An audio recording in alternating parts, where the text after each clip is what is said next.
Hola, estamos aquí en nuestra tercera clase. Vamos a hablar sobre la historia y la manipulación de la sexualidad.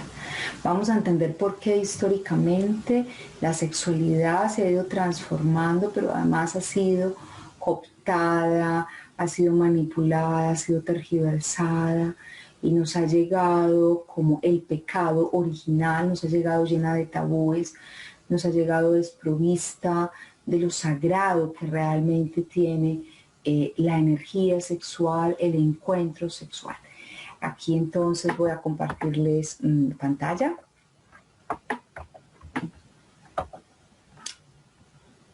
Yo quiero recordarles que a ustedes les voy a contar que les voy a dejar. Van a tener un documento sobre la historia y manipulación de la sexualidad. Van a tener también un documento muy interesante sobre el estudio de las sociedades matrilineales para descargar, para que ustedes profundicen qué es lo matrilineal. Van a tener el libro completo de Foucault, de Michel Foucault, de la historia de la sexualidad. Es un libro pues grande, es para que ustedes indaguen si quieren y profundicen. Van a tener un documento también sobre las relaciones poliamorosas. Y van a tener, para los que no quieran leerse todo el libro de Foucault, que es un libro maravilloso, pueden también leerse la reseña, es más cortico, la reseña del libro de la sexualidad de Foucault, ¿vale? Eso es lo que les voy a dejar de material para que descarguen. Pero en este recorrido que yo les voy a hacer, pues van a tener, digamos, toda la comprensión que se necesita para este curso. La idea es también reconocer que quien no conoce su historia está condenado a repetirla. Muchos de los prejuicios, muchos de los tabúes que tenemos sobre la sexualidad ni siquiera son de nuestros ancestros, ni siquiera fueron de nuestros abuelos. A ellos también el sistema se los inoculó, a ellos también el sistema se los puso en su vida, se los llevó a sus prácticas, ellos también los recibieron, porque el sistema que nosotros vivimos ahora, el sistema heteropatriarcal, que es la forma de nombrarlo, no solamente le ha hecho daño a las mujeres, también le ha hecho daño a los hombres, con todas estas creencias que ahorita pues vamos a mirar cómo se han instalado y hoy se han normalizado. Nosotros ni siquiera las criticamos, nosotros pensamos que así tiene que ser la sexualidad. Muy bien, entonces eso es lo que les voy a dejar para que lo descarguen, para que lo ojeen en sus tiempos libres. Esta tercera semana ya está siendo por allá en enero, es posible que ya tengamos un poquito más de tiempo, los que no salgan a descanso. Van a tener un poquito más de tiempo y pueden dedicarse a leer un poco. Muy bien. Vamos entonces a compartir pantalla para que ustedes puedan hacer este recorrido conmigo. Entonces la historia de la sexualidad, reconociendo, ojo, y liberándonos de las creencias heredadas sobre el sexo. Esta es la idea, reconocer para saber dónde tenemos que liderarnos. Yo no puedo soltarme de una cadena que ni siquiera sé que existe. Por eso es tan importante esto, y por eso yo le aposté en este curso también, no solo a entregarles las prácticas, los ejercicios y las reflexiones, sino también entregarles contenidos históricos, contenidos también teóricos, contenidos que tienen fundamentación, porque yo quiero que ustedes se den cuenta que el tema de la sexualidad es un tema que se puede tratar de una manera seria, amorosa, aunque también lúdica y sensual, todo junto a la vez. Muy bien. La sexualidad, entonces, vamos a tomarla desde la prehistoria, ¿vale? Vamos a hablar de la sexualidad desde la prehistoria. Y quiero que vean esta imagen, es una imagen. Todas las imágenes que hay aquí, que yo les voy a presentar, son imágenes de que están rescatadas desde la arqueología. Aquí voy a mostrar todas estas imágenes, ¿cierto? Son encuentros arqueológicos. Muy bien. Entonces, ¿qué vamos a encontrar en esa historia de la sexualidad de la prehistoria? unos modelos de relación matrilineal. Quiero que entiendan esto, no es matriarcal, no es el matriarcado. Matrilineal quiere decir que los hijos y las hijas precisamente heredaban desde la madre. El reconocimiento era desde la madre. Los clanes se formaban a partir de la madre. En ese tiempo pues no había apellidos, pero sí era el hijo de, ¿vale? Esto es muy importante. De hecho, la historia de los apellidos es muy bonita, porque la historia de los apellidos viene, por ejemplo, los Naranjos, es de un lugar, yo soy Arbeláez Naranjo, Arbeláez viene de Arboleda, bueno, entonces encontrar también esa historia de los apellidos es muy bonita, porque antes se nombraba a la gente de dónde era, o hijo de quién, y esa persona que representaba. En la prehistoria, los hijos eran hijos de la madre, no del padre como ahora, que mayoritariamente en todo el planeta el sistema patriarcal impuso que el apellido que se lleva es el del padre, aunque hay algunos lugares, por ejemplo, como Brasil, donde se lleva el apellido de la madre, y otros lugares como que conozco, pues seguramente hay más, pero que conozco como Alemania, donde se puede elegir si es del padre o del de la madre. Pero hay sociedades como la colombiana, por ejemplo, donde es el padre y es el apellido del padre, y eso tiene toda una historia que luego vamos a mirar. Y eso tiene que ver con la sexualidad. Entonces, aquí nos vamos a encontrar que las mujeres en este momento desempeñaban trabajos exclusivamente agrícolas, labores de cultivo, de siembra. Las mujeres que no salían a la casa, sino que se quedaban en los territorios. En ese momento éramos muy nómadas, la especie humana muy nómada, entonces había momentos de sedentarismo, nuevos momentos de moverse, pero cuando las mujeres se quedaban cuidando las crías y los hombres salían a cazar, las mujeres se quedaban y ahí las mujeres pudieron observar cómo una semilla que caía de un árbol luego germinaba. En esa observación las mujeres somos las que descubrimos la agricultura y comienza ese proceso también de la economía, de loicos, de la agricultura, del cuidado de los recursos, del almacenar, porque los nómadas antes no almacenaban nada, sencillamente llegaban, comían de los frutos que habían, de los animales que habían en un territorio y luego se iban a otro, ¿cierto? Entonces no estaba la posibilidad de observar cómo la madre naturaleza precisamente se regeneraba, se transformaba y transmutaba. Las mujeres comienzan a observar eso y entonces comienza a darse este conocimiento en las mujeres.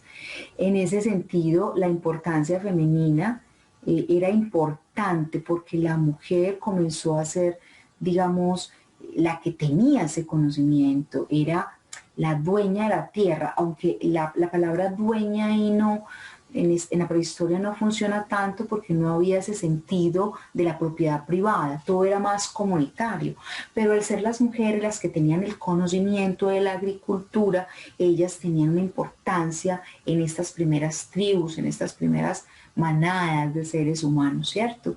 Y los varones pues estaban, digamos, un poco más al servicio de las mujeres que eran las que organizaban las comunidades. Además, la mujer tenía un poder, era que la mujer sabía cuáles eran los hijos que habían nacido de su vientre. La mujer sabía que ese hijo era de ella, los hombres no, porque para ese momento la sexualidad no era como la conocemos ahora, que es la sexualidad de la monogamia, no. En la horda primitiva, en la prehistoria, las mujeres copulaban con los machos.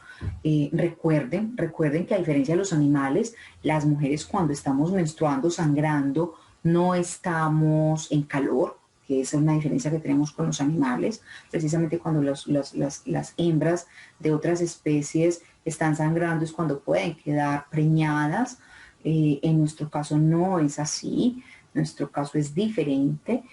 También vamos a mirar más adelante, inclusive, que esa sexualidad de ese momento no era solo reproductiva, que ya se veían manifestaciones de la sexualidad desde el placer, no solamente desde la reproducción. Muy bien, en ese momento también existían ceremonias de iniciación femenina a propósito de la menstruación, ¿cierto? Se iniciaba a las mujeres en la pubertad y se generaban unas ceremonias que le daba estatus ya a la mujer después de menstruar. Era una mujer que podía comenzar a generar descendencia, porque ya podía procrear, ya su útero estaba listo para procrear. Sin embargo, leyendo sobre esta historia, hay algunos arqueólogos y antropólogos que aseguran que al ser humano le costó en algún momento relacionar que el acto sexual era el que generaba la preñez en las mujeres, los embarazos en las mujeres, que toma un tiempo en que el ser humano logre relacionar el acto sexual. Y ojo que esto es clave, porque entonces si no hay una relación directa, quiere decir que el acto sexual realmente se daba por puro placer, por neto placer, no pensando en que de esa manera se iba a gestar un hijo. Muy bien. Este es más o menos un recorrido que se encuentra en la prehistoria. La mayoría de estudios relatan que en esa época, pues la práctica del sexo consistía principalmente en el coito, dirigido a la función reproductora. Ahí encontramos algunos históricos que dicen que sí, otros que dicen que no.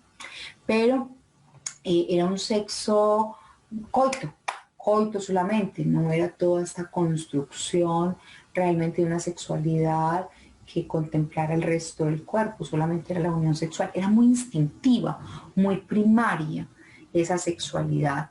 Pero como les digo, algunos hallazgos dicen lo contrario y por eso les tengo estas imágenes, porque precisamente miren que en estas imágenes hay falos, ¿sí? Hay falos construidos con piedra, que podríamos decir que son los primeros consoladores, masturbadores que hay.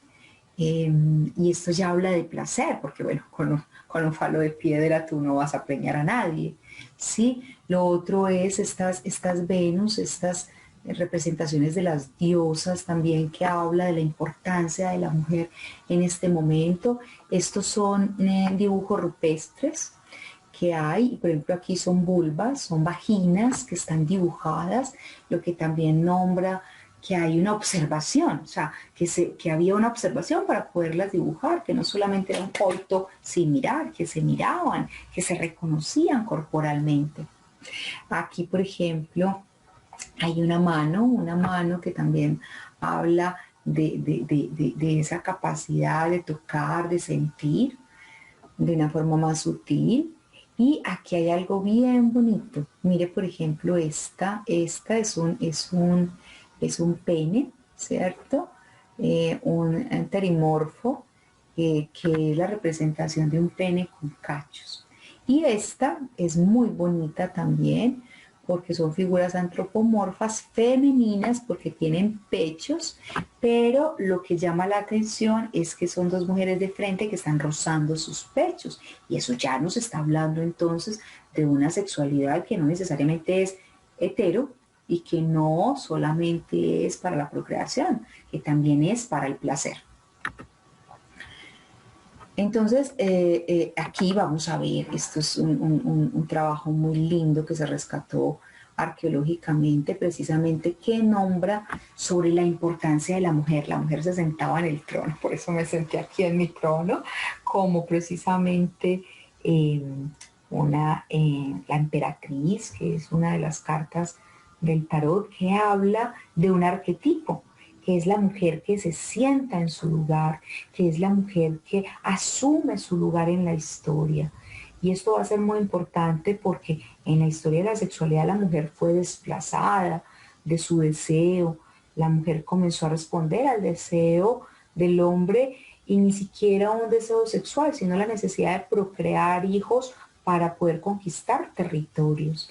Y ahí la sexualidad es donde se va limitando cada vez más únicamente a la procreación. Entonces, en este momento donde la sexualidad organiza matrilinealmente a las comunidades, nos vamos a dar cuenta que hay costumbres más libres, aquí lo decimos licenciosas, de promiscuidad sexual por parte femenina. Las mujeres tenían relaciones sexuales libres, no existía el matrimonio como licencia para tener relaciones sexuales, no, sencillamente las mujeres se apareaban con los hombres. Y una mujer que, aquí el término casada no es tan propio, pero una mujer que tenía, digamos, un compañero elegido de su tribu, pues también podía tener relaciones con otros hombres, y esto no generaba ningún tipo de disgusto o dificultad pues entre los hombres. Las mujeres elegían múltiples amantes, podían elegir, recuerde que tenían un lugar de supremacía, sin llegar a lo que es el matriarcado, porque el matriarcado, algunos teóricos dicen que no ha existido realmente en el planeta Tierra, porque matriarcado es el ejercicio del poder y el sometimiento sobre los hombres.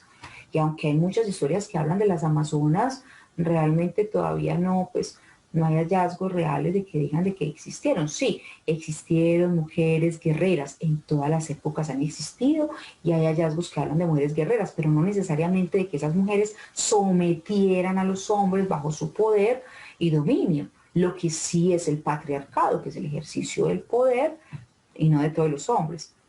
Digamos que de algunos hombres, sobre todo machos alfas dominantes en las tribus y en las familias, sobre las mujeres, sobre los niños y sobre hombres débiles. Eso es importante. Entonces la diferencia entre matrilineal y matriarcado es que lo matrilineal es una organización social a través de la madre, de la descendencia de la madre, y se hereda también el conocimiento y las posesiones de la madre. Mientras que el matriarcado es el ejercicio del poder. Aquí no, aquí sencillamente los hombres también eran importantes, no estaban sometidos en ningún momento, eran comunidades muy, muy horizontales, un poco más como de, no de jerarquía vertical, sino de una organización más como por funciones y cuidados, ¿cierto? En algunas sociedades se practicaba también la poliandría, una mujer con varios varones, o sea, con varios compañeros, porque la mujer está pues en un lugar por su conocimiento de la agricultura de mayor posibilidad de ser la proveedora, no solamente por ese conocimiento de la tierra, sino también proveedora de hijos. O sea, un poder muy grande el que se le reconocía a la mujer por ser quien gestaba a los hijos y quien entregaba a los hijos. Muy bien. Y hay otras historias que las van a poder ver. Yo voy a ir un poco con más rapidez por las diapositivas. Yo les voy a dejar estas diapositivas, se las voy a dejar de memoria, porque aquí pues es información que está recogida de varios textos y que les puede servir mucho para profundizar luego. Muy bien. También hay vestigios que dan cuenta de que había matrimonio entre mujeres o uniones de mujeres para cuidar a la familia. Era, vuelvo y le digo, no era el matrimonio como se conoce hoy, porque ese matrimonio como se conoce hoy realmente surge en Roma, en Grecia y Roma es donde se comienza a institucionalizar, más en Roma, donde emerge lo que hoy conocemos como el derecho emerge en Roma y el matrimonio es un contrato legal. Pero digamos que esas uniones reconocidas delante de la comunidad, muchas de ellas con prácticas, por ejemplo, religiosas, frente a esa unión de esos dos seres que eran reconocidos por la comunidad. En este sentido, estos motivos de unión entre mujeres eran más económicos y menos por motivos sexuales o lésbicos. Sin embargo, no se desconoce pues, que dos mujeres que están compartiendo la economía, el cuidado de las crías, porque aquí la solidaridad va a ser muy importante, mujeres que se acompañan mientras los hombres, por ejemplo, están de cacería, va a ser muy importante para cuidar las crías de otras tribus. En ese momento, pues, también habían tribus que invadían, que tomaban prisioneras a las mujeres que las violaban, para generar hijos con la otra tribu y bueno, tener acceso a los territorios. La sexualidad también como ejercicio de dominio y de poder.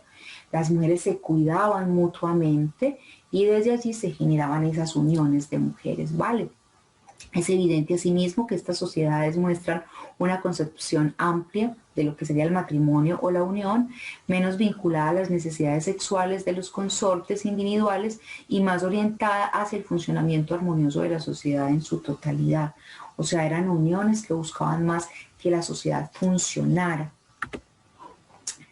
Esta es la diferencia entonces entre lo matrilineal y el matriarcado. Las sociedades matrilineales son aquellas donde la organización social se da por la vía de la madre, como lo vemos aquí, ¿cierto?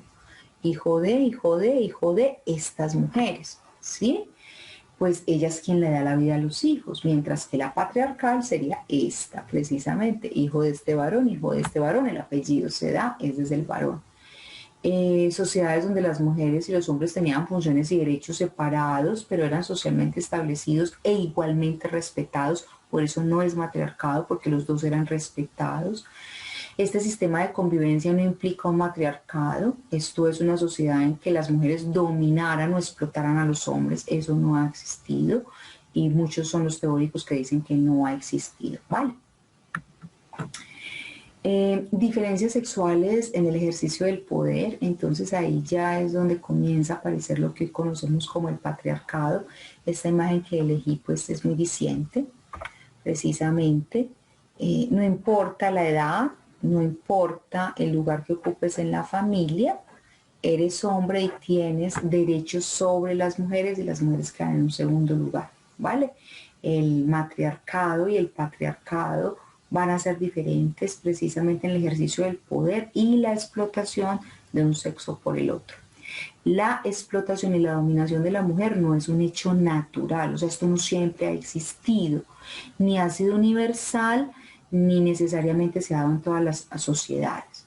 Múltiples informes constatan de que algunas sociedades con tecnología muy simple, la diferencia sexual no va a implicar un dominio de un sexo por el otro. Quiere decir, comunidades que no tienen grandes avances tecnológicos van a permitir, sobre todo las agrícolas, que esta distribución del poder sea un poco más equilibrada.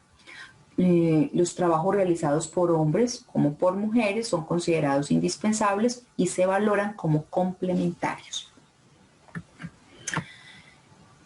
Donde emerge entonces la sexualidad como un ejercicio de poder en el patriarcado. Es justo ahí donde emerge y es en el neolítico, donde ya comienzan las comunidades a ser más sedentarias, donde se emerge el sistema patriarcal. Humberto Maturana tiene un estudio muy interesante sobre las comunidades matrilineales y la emergencia del patriarcado como un momento donde las comunidades que comienzan a ser sedentarias comienzan a decir, esto es mío. O sea, encontraron tierras muy buenas, como ya sabían cómo cultivar, no tenían que ir de territorio en territorio. Entonces comenzaron a decir, quedémonos aquí, lo que hacemos es cultivar la tierra. Entonces comenzaron a buscar tierras pues donde estuviera el agua, tierras que fueran buenas, y las comunidades con hombres más fuertes y mujeres más fuertes pues se apropiaron lo que antes no existía, se apropiaron de territorios muy buenos y excluyeron, aparece la exclusión cuando eran nómadas, no, cuando éramos nómadas, no, porque rotábamos por los diferentes territorios, pero ahora cuando ya la humanidad, los seres humanos comienzan a ser sedentarios, pues comienzan a apropiarse, comienza esa emoción que antes no existía de lo mío, lo que es propio, y si esto es mío no es tuyo, ¿vale? Entonces emerge, dice Maturana, esa emoción de la apropiación y emerge la exclusión. Pero también cuando yo te excluyo, si yo soy una tribu, pertenezco a una tribu más fuerte y estoy apropiándome de una tierra donde está el agua, de una tierra que es fértil y estoy excluyendo a otras comunidades, a otras tribus, pues esas tribus van a comenzar a pasar hambrunas, sus crías van a comenzar a pasar dificultades, por ejemplo, no van a poder acceder al agua. Entonces, ¿qué sucedió? Que emergió también el combate y la guerra por los territorios, emerge el enemigo, porque a quien yo excluyo, gracias a que digo esto es mío, lo excluyo, ese otro luego va a devenir enemigo, porque para su sobrevivencia va a necesitar de eso con lo que yo me estoy apropiando. Y Maturana va a decir, esto es muy importante porque eso que pasó primero con la tierra, o con la madre tierra, nos apropiamos de la madre tierra, excluimos a otros seres humanos que luego vinieron enemigos y aparecieron las guerras por los territorios, va a pasar luego con las mujeres también a través de la sexualidad. El patriarcado entonces es el dominio y explotación y sometimiento de las mujeres por parte de los hombres, no de todos, vuelvo y digo, los machos alfas dominantes, porque los hombres frágiles también fueron explotados y dominados por estos hombres, representaría una forma más de agresividad que habría germinado en el nuevo estilo de convivencia del sedentarismo, ¿vale? El patriarcado entonces es una creación cultural, no es algo natural. No es un comportamiento universal, no existe en todas las comunidades ni en todas las sociedades. De hecho, hoy existen todavía comunidades matrilineales. Aunque no lo creamos, todavía hay sociedades, por ejemplo, como les digo, en Brasil, los hijos tienen el apellido de la madre, pero además estas mujeres, por ejemplo, de Mosúo, es el reino de las mujeres, donde realmente son las mujeres las que heredan y las que ordenan su sociedad. Durante el Paleolítico, entonces, la paternidad apenas era conocida, o sea, no se sabía quién era el padre de un niño, porque recuerden que las mujeres tenían relaciones sexuales con muchos hombres, entonces eso no importaba. Los hombres cuidaban a los hijos porque eran de la comunidad. El cuidado para los niños no era un cuidado porque es mío, tampoco había un sentido de la apropiación de los niños, sino que los niños eran de la comunidad y todos cuidaban a los niños y a las niñas. Los hombres paternaban, digámoslo así, cuidaban a los niños, cazaban para todos, las mujeres cuidaban a todos los niños y por eso veíamos ahora el tema de la unión entre mujeres. Muy bien, la comunidad pues era más libre, las implicaciones emocionales pues no eran tan duraderas en el tiempo realmente, porque era un asunto más instintivo. El único parentesco que se conocía en ese momento era la maternidad. La maternidad y pertenecer al clan de una mujer. Las mujeres copulaban con varios hombres y no se conocía la relación entre el coito y el embarazo todavía para ese momento. Pero con el patriarcado, aquí esta imagen pues precisamente nombra eso, aunque es una imagen actual, pero simbólicamente nos representa eso. No solamente la tierra comienza a ser de los hombres, y esto va a ser importante, porque si bien al comienzo las tierras eran de las mujeres porque eran las que conocían la agricultura, las que la descubrieron y comenzaron, digamos, a generar conocimiento sobre ella, luego estos guerreros, cuando comenzamos a ser sedentarios, los hombres más fuertes que comienzan a cuidar esas tierras para las mujeres, pero luego también someten a esas mujeres y se apropian de las tierras. ¿A través de qué? Del ejercicio de la fuerza física. El hombre guerrero domina a la mujer, la somete y se apropia de las tierras, pero ya no hace el uso comunitario que las mujeres hacían de la tierra, sino que comienza el sistema de apropiación de lo que es mío. Y en eso que es mío, la mujer que tiene el conocimiento sobre la agricultura también comienza a ser mía. Y ahí no solamente es mía para quererla, no, sino mía para que su útero, para garantizar algo que no se podía garantizar antes, y es que los hombres no sabían quiénes eran sus hijos. Ahora sí, se descubre entonces esa relación entre el coito y la procreación, y los hombres comienzan a adueñarse de las mujeres como si fueran objetos y sobre todo de sus úteros. De dos cosas se apropia el hombre en la emergencia del patriarcado. Bueno, de tres cosas. De la tierra que antes era comunitaria, del conocimiento de las mujeres que ahora tiene que estar a su servicio y del útero de la mujer para procrear hijos. Entonces la mujer ahora solo puede procrear con el hombre que la protege, porque si no peligra su vida, y garantizar que esos hijos van a ser de él. La mujer también termina siendo un trofeo de esta manera. En ese momento, bueno, aquí vamos a encontrar a Engels. Engels va a hablar mucho de esta emergencia del patriarcado, precisamente, que se va a llamar la derrota histórica del sexo femenino. Engels, en sus estudios sobre la emergencia de este sistema económico, va a decir que hubo una derrota de lo femenino. Y miren que a mí me llama la atención que no dice de las mujeres, dice del sexo femenino. Seguramente en su época no hacía Engels esta diferencia que yo hago, pero yo siento que no es solamente de las mujeres, es la derrota también de la madre tierra, porque es en ese momento donde la madre tierra comienza a ser también explotada, dominada, yo digo penetrada, precisamente en una compulsión por poseerla. El agua, los minerales, los frutos, las tierras comienzan a ser apropiadas y explotadas. Entonces la madre tierra, lo femenino, comienza a ser también dominado por el hombre.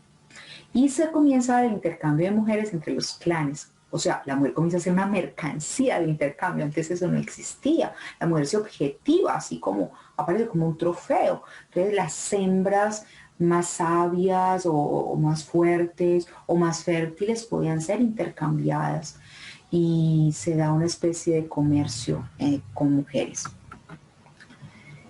Ese nacimiento del patriarcado entonces se da en el Neolítico y según algunos teóricos pues se da cuenta de grandes guerras por grandes hallazgos de cementerios como de fosas comunes. Hay grandes guerras en ese momento y esto también es importante en la sexualidad porque esas guerras pues entrañan el cambio de nuestro sistema genético. Antes en el sistema matrilineal estábamos organizados, éramos iguales, podía haber tiempo y lúdica, juego.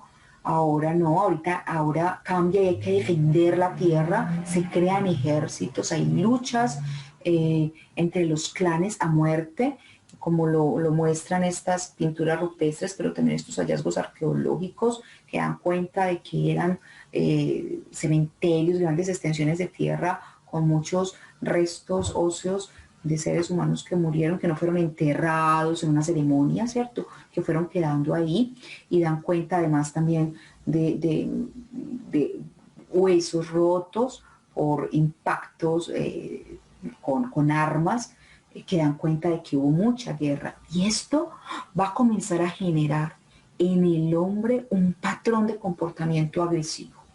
La agresión, la violencia, pues viene con el patriarcado, se va. No es que no la tuviéramos antes, claro que sí. La agresión hace parte también de los impulsos humanos, de las emociones humanas, de los instintos humanos, pero como estrategia para la apropiación, la dominación, como algo pensado, como algo estratégicamente ordenado, va a iniciar con el patriarcado en el Neolítico. Y esto va a cambiar también la estructura de pensamiento y de relación entre hombres y mujeres, ¿sí? Porque también muchas mujeres van a ser botín de guerra.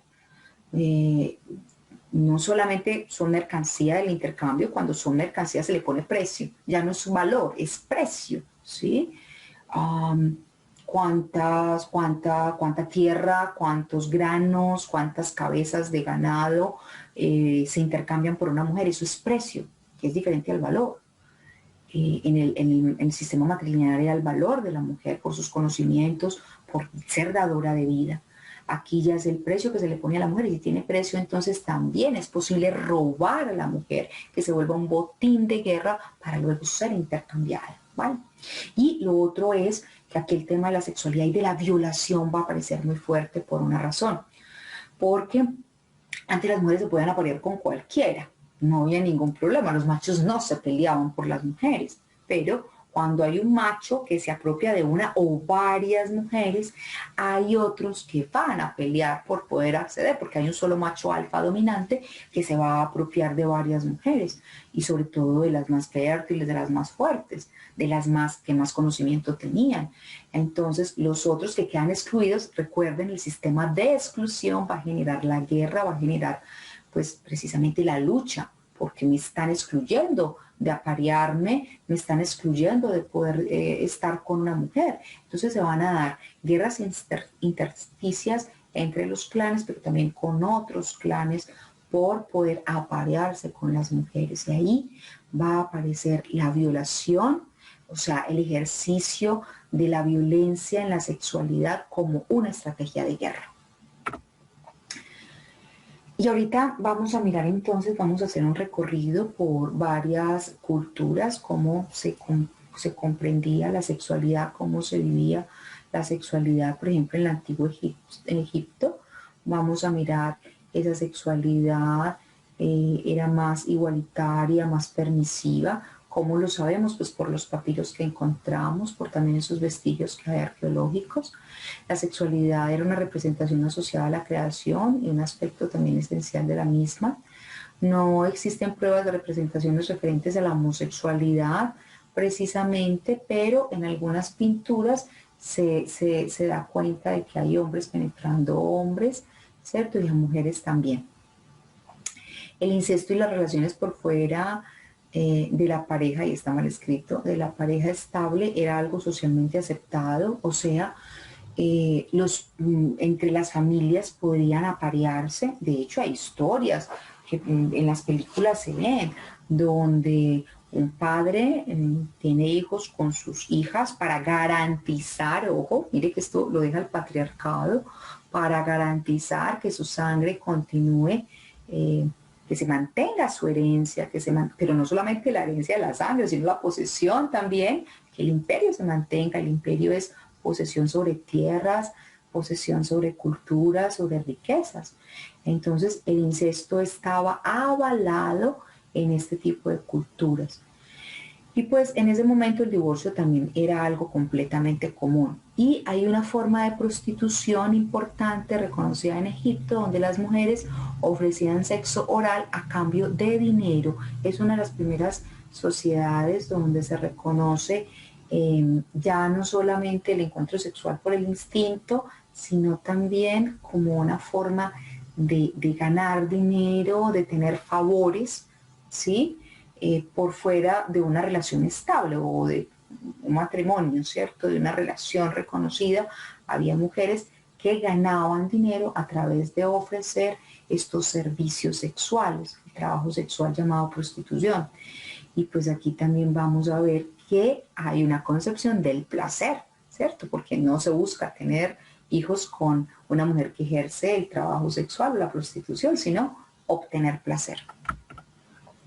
La sexualidad en Babilonia, nos vamos a encontrar entonces que en toda la Mesopotamia se van a encontrar muchos vestigios de estas tablillas, como la que aparece en la imagen, donde los temas sexuales pues eran exuberantes, todo Mesopotamia con mucha decoración de sus tablillas, de todas sus vasijas, de todas sus construcciones, donde la sexualidad era expuesta libremente, y eso nos da cuenta de que ese arte, la literatura, pues va a estar atravesada precisamente por el placer y el disfrute de la sexualidad.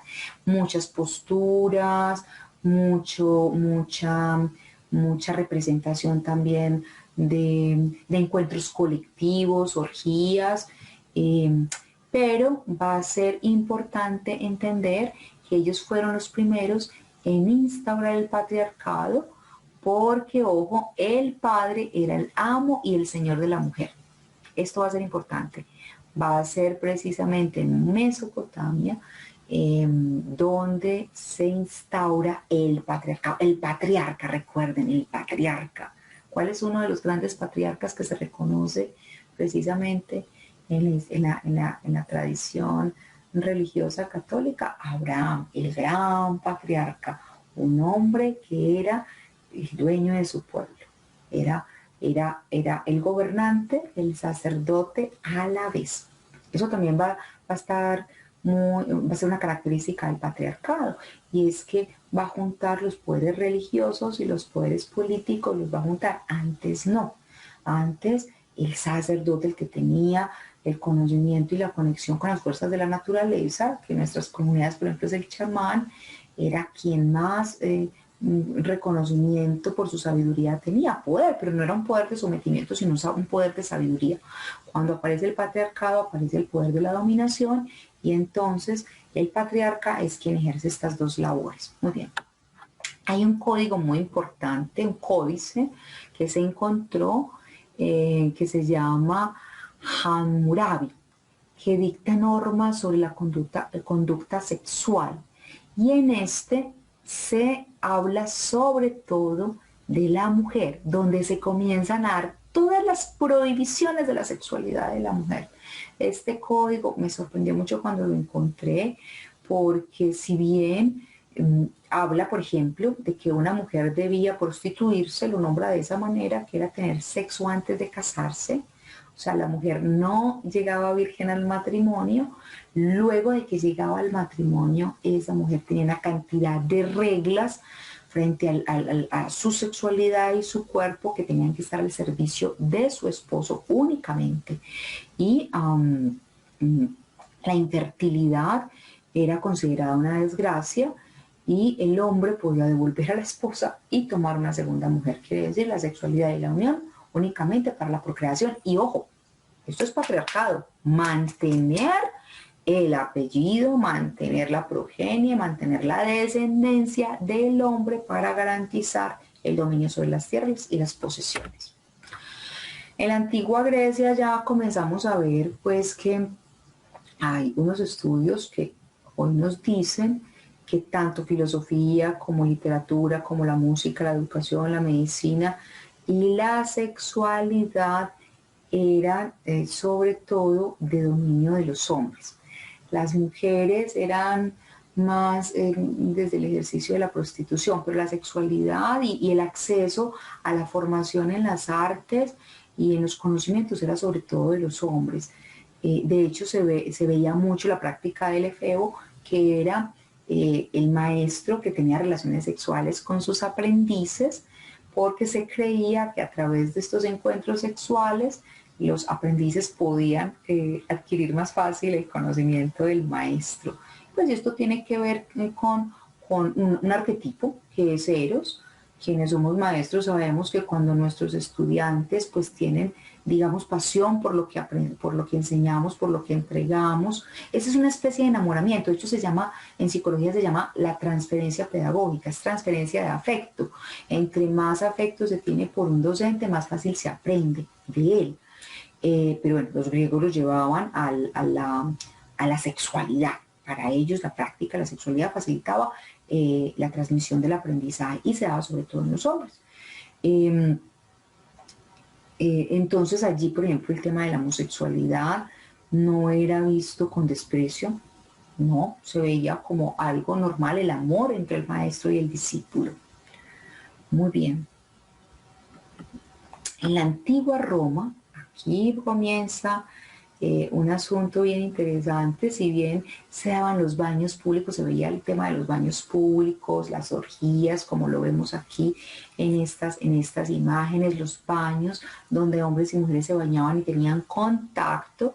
También es cierto que va a ser en Roma donde se instala realmente el matrimonio y el patrimonio. Ahorita vamos a ver un poquito sobre eso.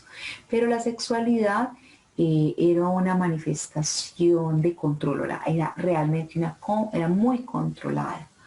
Se consideraba que un hombre penetrado o hombres prostituidos no poseían control y perdían valor del control. ¿Quién tenía el control? El hombre que penetraba. Eso también es una práctica patriarcal.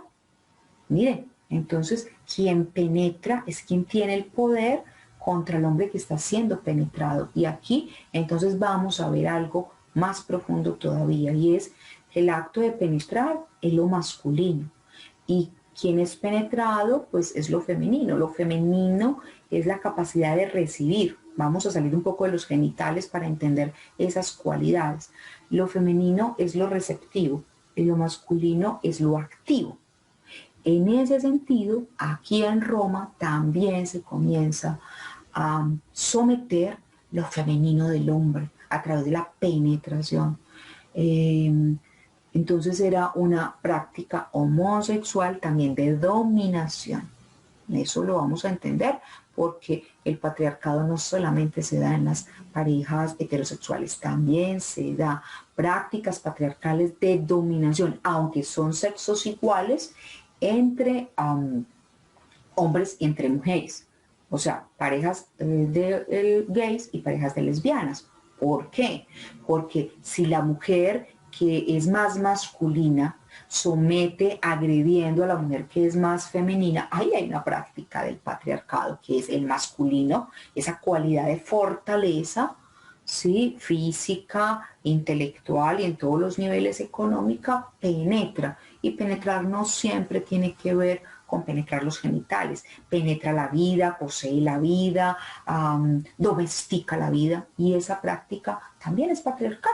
Entonces esto lo explico porque a veces creemos que esto solamente se da en las relaciones heterosexuales y no, también se da en las relaciones homosexuales. En la Roma comienza a darse sobre todo en los hombres. Muy bien, sin embargo se ve en las pinturas que nos encontramos en toda Roma todavía, nos encontramos pues que hay una exposición pública de la sexualidad, no hay, digamos, mucha prohibición sexual. En Japón nos encontramos una práctica muy conocida, las de las geishas o prostitutas sagradas. También en Grecia existieron, se llamaban vestales, se me olvida eso. Las vestales eran mujeres que iniciaban, habían dos tipos de vestales. Unas que iniciaban en la sexualidad, en las artes sagradas de la sexualidad, a hombres y a mujeres. Entonces estaban los templos de las vestales, que luego en Roma se van a llamar vírgenes, ¿vale?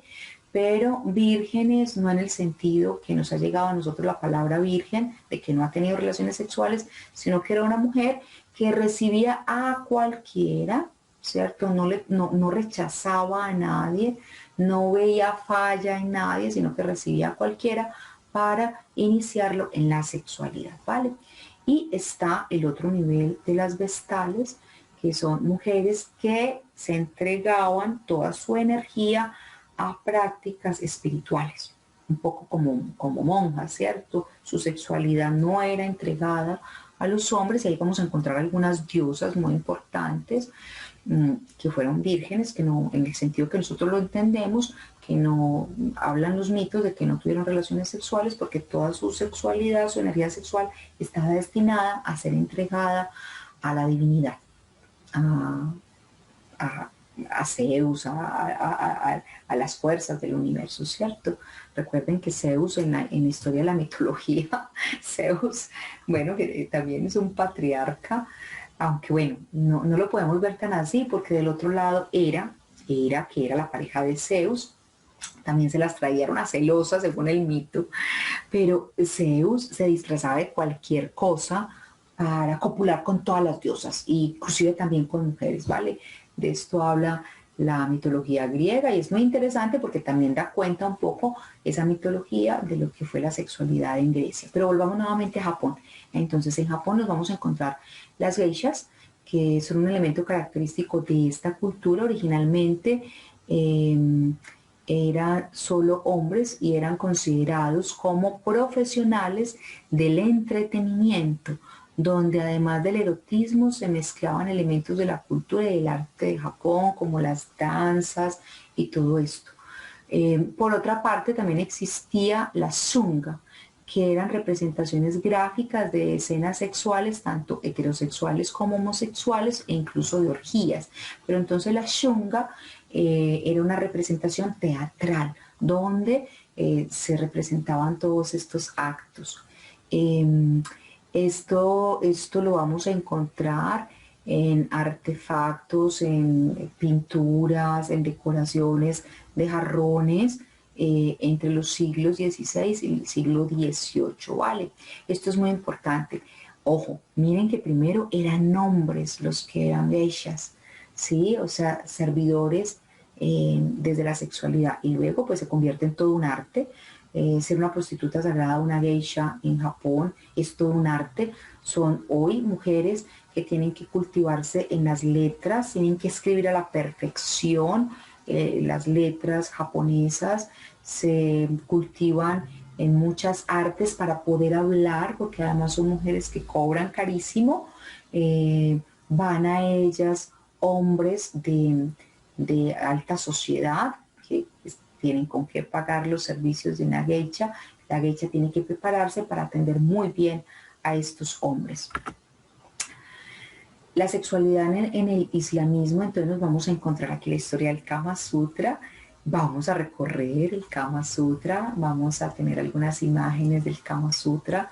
Son posturas, son posiciones realmente que van a permitir que los cuerpos se encuentren de diferentes maneras para activar energía. Aquí ya entonces en el islamismo ya hay mayor conciencia de la sexualidad también y de la energía sexual. Es muy bonito porque existen muchas referencias literarias donde es notoria la búsqueda y la comprensión del placer carnal, del placer del cuerpo. Y aunque existen muchos libros sagrados sobre sexo, tal vez la obra más representativa es el Kama Sutra en la India islámica, donde además de mostrar 64 posiciones sexuales, ojo, 64 posiciones y 8 principales, también se abordan otros temas como la elección de la esposa, o sea, cómo elegir una esposa, cómo atraer, cómo generar seducción y cómo ser cortesana, o sea, cómo ser una prostituta. ¿Sí? Cómo ganarse los favores de una prostituta, pero también cómo ser una muy buena prostituta. Sin embargo, a pesar de esa apertura, la sociedad islámica también fue característica la represión de la mujer, ¿sí? También hay machismo exacerbado, muy marcado en esta comunidad, en esta sociedad. Y la sexualidad en el budismo, que es de donde se retoman las prácticas del tantra, el budismo no valora el sexo como algo inmoral ni dañino para el hombre ni para la mujer, sino como un elemento que sirve para el equilibrio entre el cuerpo y la mente. Aquí es donde más nos vamos a nutrir también del budismo y del taoísmo. El taoísmo más con una práctica más espiritual, el budismo más con una práctica más carnal, donde nos vamos a nutrir mucho en este curso. La concepción que el budismo tiene del sexo es bastante abierta, aunque hay que diferenciar dentro de esta la corriente que existe de los fieles y de los monjes, que van a ser muy estrictos, ¿cierto? Y de las prácticas restrictivas que ellos tienen, por ejemplo, el tema de la eyaculación, de no eyacular, de generar siempre esa ascensión de la energía en el hombre, que no se da pues en las otras vertientes del budismo. Vamos a encontrar entonces que el sexo es valorado como una función necesaria para el ser humano, para mantener el equilibrio entre el cuerpo y la mente. Va a rechazar cualquier conducta sexual que signifique daño propio o para otras personas. Se busca siempre es el placer, el cuidado del otro. No hay prácticas que dañen a nadie, no se busca la violación y el abuso sexual, siempre se busca que los amantes estén allí desde la libertad. Consideran las relaciones sexuales como algo bello, hermoso. Aquí está mi gatita, que se llama Alma, se las presenta a quienes no la conocen, mi hermosura. Bueno, entonces los budistas precisamente van a rechazar cualquier tipo de práctica no natural. No natural es que no genere placer.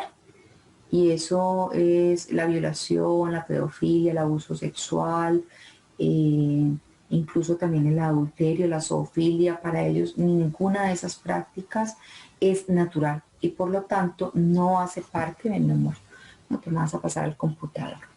No hace parte de las prácticas, aunque son muy libres, tienen, digamos, una ética de la sexualidad y una concepción de la sexualidad como algo natural que va a generar equilibrio. Y pues ya viene el tantrismo, precisamente el tantrismo ya como ese conjunto de prácticas, ¿cierto? Destinadas a la conciencia sexual. Recuerde que la palabra tantra es conexión. Y aquí tenemos pues a Shiva y a Shakti juntos, para representar precisamente esa unión de esas dos fuerzas. El tantrismo entonces va a ser el conjunto de enseñanzas que se incluye también en cambiar el impulso sexual para la realización del nirvana. Entonces es que el impulso sexual no me lleve a la práctica primaria de la sexualidad, sino que esa sexualidad sea elevada y me lleve al nirvana, que es la conexión con el todo, que es la conexión, que esa energía me permita conectarme, integrarme en mi interior, pero también conectarme con el todo.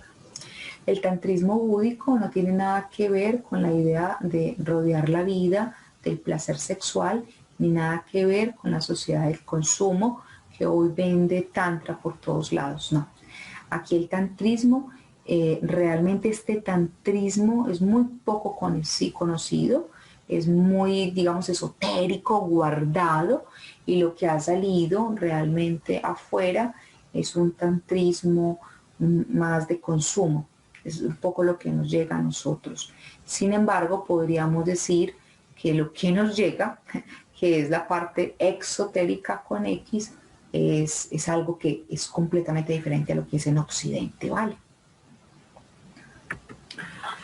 La sexualidad en India pues también va a llegar el tantrismo, va a surgir en el siglo VI y es un tantrismo que nos llega un poco más a nosotros. A diferencia de este tantrismo que es el de China, el de Corea, el de Nepal y Mongolia, y Japón, el de India, este tantrismo nos va a llegar un poco más a nosotros a través también de la práctica del hinduismo. Aquí se busca el encuentro sexual para obtener la perfección espiritual y se vive en absoluta libertad. Para los tántricos el sexo es usado como un medio de realización y no es ni moral, ni nada, o sea, sencillamente una necesidad humana que además permite la conexión con el todo, que además permite la perfección espiritual. La unión sexual o maituna, así se llama el maituna, es la última y la más importante de una serie de técnicas corporales y de meditación yógicas. Recuerden que la palabra yoga también es unión. Entonces, los amantes, antes de llegar a la cópula, generan una cantidad de prácticas que tienen que ver con respiración, que tienen que ver con meditación, que tienen que ver con movimientos del cuerpo, que tienen que ver con danzas, que tienen que ver con alimentación antes de llegar a la cópula. Y de eso es de lo que vamos a aprender mucho en este curso. Muy bien. Y ahí nos vamos a encontrar a estos dos arquetipos que lo van a encontrar mucho en el Tantra, en la sexualidad consciente. A los maestros de sexualidad consciente y de Tantra les van a escuchar mucho hablar de Shiva y Shakti. Shiva entonces es el masculino, el dios, la fuerza activa, y Shakti es la diosa, la fuerza femenina y receptiva. Al fundirse con el amante, primero en el interior, luego afuera, con conciencia y presencia despertamos al dios y a la diosa que llevamos en nuestro interior. El practicante de este tantrismo se llama sadhaka, y el ritual se llama también sadhana. El fin principal es acelerar las fuerzas latentes en el organismo humano, o sea, activarlas, ¿sí? Para llegar a una experiencia mística de gozo máximo, de unidad entre los amantes que se funden y con el todo. A pesar de que todos estos rituales son ejecutados como actos simbólicos, también vamos a entender que el tántrico es definido como la capacidad de activar el poder para atraer alteraciones de la conciencia. Yo diría ampliaciones de la conciencia. Quienes lo hemos vivido sabemos que como se van a generar las descargas de sustancias que vamos a ver luego cuando miremos el cuerpo: serotonina, oxitocina, endorfinas, estrógenos, van a estar ahí activados también. Se va a generar DMT si estamos haciendo práctica de meditación. El sexo no es solamente la copulación, sino que hemos meditado y nos hemos encontrado desde el honrar el cuerpo, desde la meditación, pues va a generarse lo que se llama la molécula de Dios, el DMT. Quiero que busquen en la internet sobre lo que significa esta molécula, que es generada por nuestra hipófisis en nuestra glándula pineal.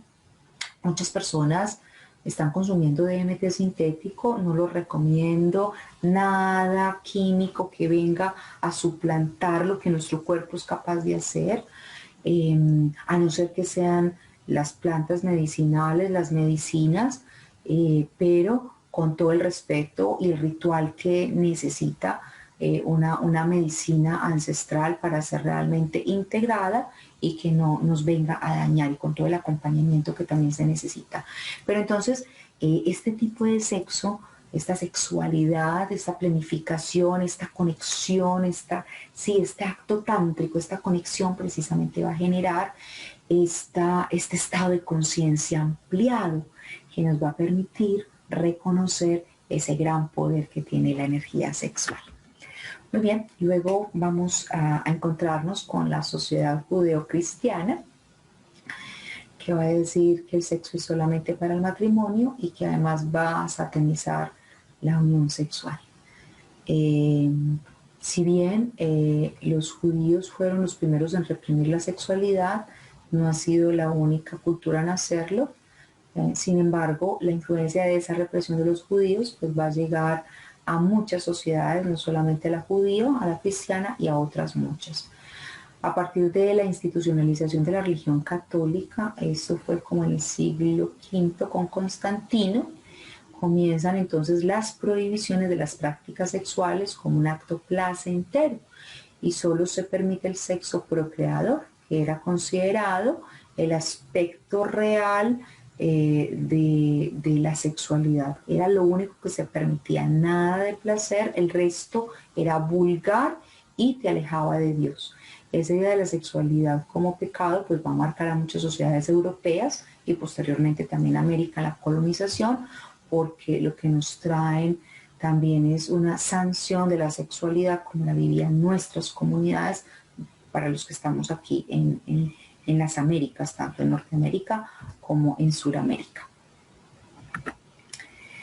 En la época medieval esto se va a exacerbar muchísimo, todo el tema, el oscurantismo, va a ser muchísimo control de la sexualidad, va a hablar, además la mujer va a ser vista como representante del maligno, que corrompe al hombre a través de este mito de que la mujer tomó del fruto prohibido. El erotismo, la homosexualidad y el desnudo van a ser severamente castigados en este tiempo. La sexualidad comienza a ser una aberración, la castidad va a ser considerada como una virtud y la mujer virgen va a ser sinónimo de respeto y de gran virtud. La mujer que no ha disfrutado del placer, la mujer que llega virgen al matrimonio. Miren entonces toda la diversidad de visiones que hay sobre la sexualidad en las diferentes culturas y en los diferentes tiempos. De aquí surgen entonces los conocidos cinturones de castidad, no sé si los han visto, los cinturones de castidad como artefactos que ayudaban a conservar la virginidad hasta el matrimonio. Eran con candado, con cadenas, para que las mujeres pues no fueran tomadas por los hombres ni ellas se ofrecieran. La sexualidad luego en el Renacimiento se llama así porque es un renacer de la cultura griega. Se toman las artes y muchas de las prácticas de la cultura griega realmente reemergen nuevamente en Europa y pues de alguna manera la sexualidad vuelve a tener nuevamente alguna emergencia vista como algo bello, apreciada, adquiere apreciación, admiración, pero todavía no desde una visión espiritual, sino digamos desde el placer únicamente como un acto muy instintivo, muy de permitirnos, ¿cierto? De permitir, pero no con esta visión del placer también visto como una posibilidad de trascendencia. Y bueno, comienzan a darse muchos conocimientos sobre las implicaciones de la sexualidad y comienzan también a abandonarse algunas tradiciones establecidas por la Iglesia Católica. Luego quiero mostrarles esto sobre las culturas precolombinas en las Américas, en América, tanto la del norte como la del sur, pues vamos a encontrar este tipo de manifestaciones en algunos hallazgos arqueológicos. Nos damos cuenta de que hay una manifestación de la sexualidad como algo ampliamente aceptado. Existía también una concepción espiritual y cósmica en torno a la sexualidad, esto es importante, y también como una idea de fertilidad. Se generaban rituales sexuales para bendecir la tierra, para que la tierra fuera cada vez más fecunda, más fértil. Esto va a ser muy bonito porque nos vamos a encontrar también en algunas tradiciones nórdicas estas prácticas de rituales grupales, sexuales, para bendecir la tierra con esa energía sexual.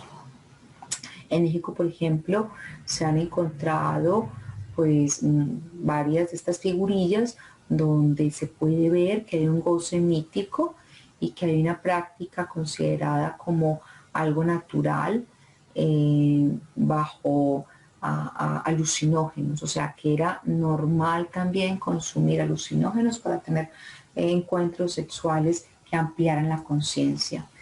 Van a ver también deidades relacionadas con el amor, así como en los griegos, también aquí, y se le va a rendir un culto a estas deidades. La homosexualidad tampoco era mal vista, se ve en las estatuillas que se encuentran. Entre los mayas, por ejemplo, existía el culto a la luna como una diosa de la creación de ambos sexos y se reconocía a la luna como bisexual. Muy bien. La sexualidad en la época victoriana, este es uno de los aspectos más importantes de la influencia de ideas religiosas, la moralidad y la represión de las prácticas carnales en la época victoriana se dio de una manera muy fuerte. De hecho, el psicoanálisis emerge en esta época, esto es bien importante, o sea, el psicoanálisis emerge como una respuesta a las consecuencias de la represión de la época victoriana, porque Freud comienza a atender, Freud era médico, neurólogo, que comenzó a atender a mujeres que vivían conversiones físicas, histerias conversivas, quiere decir somatizaciones, y él comenzó a encontrar, él y Charcot primero, Charcot fue profesor de Freud, comenzaron a encontrar que estas mujeres que tenían estas histerias conversivas no tenían ningún daño biológico. Entonces comienzan a hablar de la histeria conversiva. Histeria, hister es útero. Entonces ellos comienzan a decir que la energía sexual reprimida comienza a generar estas conversiones, que esta libido reprimida comienza a generar estas conversiones. Y bueno, muy interesante esta historia de la sexualidad a través de la mirada del psicoanálisis, porque precisamente es esa represión de la época victoriana lo que va a generar ese sentimiento de miedo, de culpabilidad, de vergüenza, pero también la doble moral. Porque por un lado se reprimía, pero por el otro lado se generaban unas prácticas de doble moral. Y aquí vamos a entender, entre más se reprima la sexualidad, más ella va a emerger trayendo prácticas que nos deshumanizan. De hecho, donde más represión hay es donde, lo vemos en muchas instituciones, donde más represión se genera, es donde más hay actos de violencia, de abuso y actos que deshumanizan la sexualidad. Emerge la doble moral, ¿sí? En esa época victoriana. Entonces hay unas costumbres muy puritanas de las buenas costumbres, de las buenas damas, de los caballeros, pero por el otro lado comienza también a darse prácticas de orgías a escondidas, de prácticas inclusive de fiestas y de orgías donde mujeres y hombres de alta sociedad iban al desenfreno total sexual en el mundo subterráneo. Aquí hablamos de la histeria femenina y esto es bonito porque se crea el primer masturbador, porque se creía, aquí lo vemos, se creía que la histeria era precisamente la inflamación del útero con esa energía y que si se daban masajes con estos vibradores, aquí vemos un vibrador de la época victoriana, no era vibrador, era realmente un consolador porque no eran mecánicos, eran solamente unos falos que se introducían por la vagina y que generaban unos masajes y que permitían que las mujeres desfogaran toda esa carga energética. Esto es interesante porque realmente cuando comprendemos el cuidado que hay que tener con la energía sexual, nos damos cuenta que sí, que muchas mujeres, hombres también, cuando no gestionan adecuadamente esta energía sexual, la energía sexual es como un río que si se estanca, se pudre, va a generar daños a nivel biológico, a nivel emocional, a nivel psíquico y a nivel espiritual. Nos va a desequilibrar. Por eso es tan importante cuidarla, porque cuidarla a ella es cuidar nuestra salud. Y bueno, esto ya es más cercano a nosotros, la revolución sexual de los años 60, la época hippie, sexo, drogas y rock and roll, donde se da un desfogue precisamente, todo ese mundo de represión termina llevando al desfogue sexual. Y uno de los grandes avances científicos es la revolución de la píldora, porque entonces las mujeres ahora dicen, pues no, van a seguir colonizando nuestra sexualidad al servicio de la procreación. Nuestro útero no va a estar solamente al servicio de tener hijos para los hombres, para que mantengan su linaje. Nosotras también queremos disfrutar de la sexualidad. Entonces emerge este tema de la píldora y las mujeres comienzan a planificar, situación que ha sido pues muy sancionada por algunas tradiciones religiosas como la Iglesia Católica y otras que dicen que no está bien esto, porque no solamente es no tener vida, sino que es la mujer teniendo placer, y es realmente a eso a lo que se refieren y lo que prohíben. Los años 60 entonces suponen ese punto de inflexión para la sexualidad en Occidente. Se va a conocer estos años como los años de la revolución sexual, pero desde esta vivencia del cuerpo, de la libertad que llega incluso al libertinaje. Comienza a darse en el cine, en la música, en todas las artes escénicas, expresivas, también una expresión de la sexualidad muy abierta, emerge con toda fuerza la pornografía también, mientras se da la guerra en el Vietnam, pues empuja también a una generación de jóvenes para convertirse muy rápido en adultos, ir a la guerra. El tema de la vida y la muerte en los años 60 también comienza a hacer que haya una rebeldía de los jóvenes, y en ese rebelarse con B aparece también la rebeldía, el rebelarse con V, que es mostrar la esencia del ser, y comienza a aparecer a partir de la sexualidad. En la actualidad, entonces, ya nos encontramos con el sexting, ¿cierto? Esto no se imaginaba nuestras abuelas, el tema del sexting, la sexualidad a través del internet, a través de imágenes, a través de video, donde la gente no se toca, no se huele, no se prueba, no se siente. Y si bien es muy interesante, yo tengo una hipótesis, y es que este tipo de prácticas sexuales desde la lejanía nos está permitiendo también construir campos de interacción energético sutil. Me parece que es muy interesante. Yo les decía en la clase anterior que, bueno, yo he logrado sentir muy cercano desde esas prácticas sexuales eróticas con personas que están en otros territorios muy lejos. Sentir realmente la caricia, la mirada, porque hay una compenetración, y yo siento que ahí también es un entrenamiento que me parece bonito, porque es antes de ir al cuerpo, lo que nos dejó esta época, que era vamos al cuerpo, no me importa ni siquiera cómo te llamas, pero vamos a copular. Aquí estas prácticas del sexting o de la sexualidad a través de las redes es una posibilidad para volver a conversar, para volver a sentirnos antes de ir a la cópula del cuerpo. Me parece muy interesante. Pero también está el tema de las tiendas de juguetes sexuales que abundan por doquier, que están en todas partes, donde encontramos consoladores de todos los tamaños, de todos los sabores, vibradores, muñecas inflables y una cantidad de juguetes que desde mi postura pues no tiene nada de malo, pero ojo, cuando yo solamente voy a tener un orgasmo con un vibrador y no puedo tenerlo de otra manera, estoy desconectando mi cuerpo, ¿sí? Cuando solamente puedo tener orgasmos con el consolador, el vibrador y el consolador se diferencian. El consolador pues no vibra, sino que es un falo generalmente de un material, bueno, luego les mostraré, de un material que es más blando. El vibrador generalmente es más duro, necesita pilas o estar conectado a la electricidad. Eso también va a generar una carga electromagnética que va a afectar también nuestro propio campo. Entonces, preferiblemente entre el vibrador y el consolador, que no tiene pilas, que no tiene ninguna conexión a la electricidad. Pero preferiblemente siempre un cuerpo humano, carajo, siempre la caricia, el calor de un cuerpo humano. No tengo nada contra los juguetes, rico, experimentar, sobre todo si estamos de acuerdo, si no está en pareja o si lo estás haciendo también consciente. Ojo, yo le digo a las mujeres, ¿sabes qué te genera un vibrador?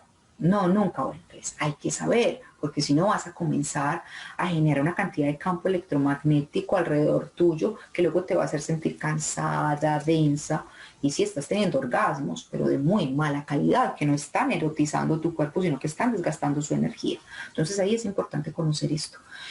Y vuelvo y digo, siempre será mejor, siempre el calorcito humano, el encuentro con el cuerpo de otro ser humano. Sexo en la red, todo esto va a ser importante que nosotros lo podamos reconocer, porque no solamente se da el erotismo, el tema de la igualdad de género. Hoy, por ejemplo, hombres y mujeres pueden disfrutar de la sexualidad igualmente.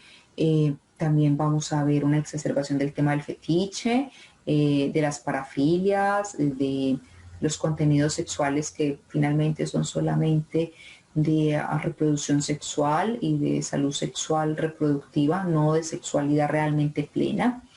Se va a dar mucha información y estudios sobre la sexualidad, pero de esa sexualidad pensada únicamente desde lo médico, aunque ahora cada vez más emerge, y este curso precisamente hace parte de esta ola también de emergencia de una sexualidad más amplia. Miren que vamos desde esa sexualidad biológica primaria, emergiendo, pasando por muchos momentos de la sexualidad hasta llegar a este momento, donde el ser humano tiene una necesidad profunda de conocerse. Conócete a ti mismo y conocerás el universo. Y no puedes conocerte si no conoces tu sagrada energía sexual. Hoy cada vez es más fácil acceder a cualquier imagen, a cualquier video pornográfico, y pues el ser humano también se está desconectando. Precisamente en la facilidad de conectar con todos estos contenidos, se está desconectando de sí mismo, de sí misma. Hay una gran diversidad de formas de experimentar la sexualidad, el mundo de las parejas.